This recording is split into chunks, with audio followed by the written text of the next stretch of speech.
আজকে আমরা দেখব 2025 পরীক্ষার জন্য আরও একটি প্রশ্ন, ইতিহাস প্রশ্ন, সপ্তম শ্রেণী ফার্স্ট ইউনিট টেস্টের প্রশ্ন।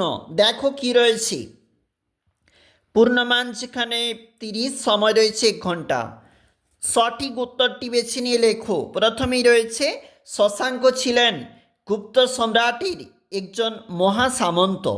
মেঘনা নদীর পূর্ব দিকের এলাকা, মেঘনা নদীর পূর্ব দিকের যে এলাকা সেটা হচ্ছে সমতট।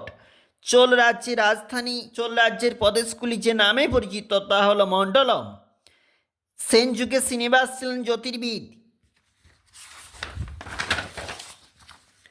পরের প্রশ্ন দেখো কি বলেছে। বখতিয়ার খলজি মারা যান 1206 খ্রিস্টাব্দে। চোল রাজ্যের রাজধানী ছিল তাঞ্জোর।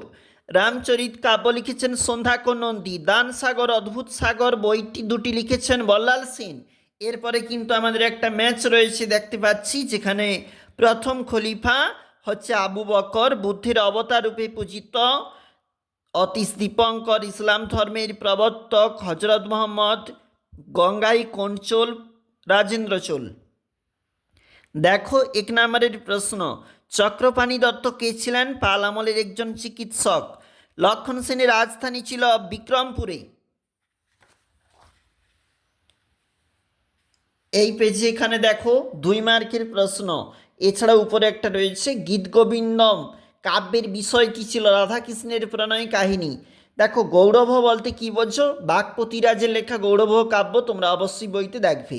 পঞ্চরত্ন যেমন ওখানে রয়েছে জয়দেব, উমাপতিধর, শরণ, গোবর্ধন, অবশ্যই নামগুলো পাবে, তোমরা দেখবে। টিকা লেখো চর্যাপদ বইটি টুকরো কোথায় রয়েছে? নিচে কিন্তু 3 মার্কের প্রশ্ন বলেছে। মাৎসনাই কি? শশাঙ্কের মৃত্যুর পর বাংলাদেশি অরাজকতা অবশ্যই রয়েছে। নালন্দা মহাবিহার দেখবে বইতে। এবং পাল ও সেন যুগের কর ব্যবস্থা সম্পর্কে লেখো অবশ্যই ভিভিআই।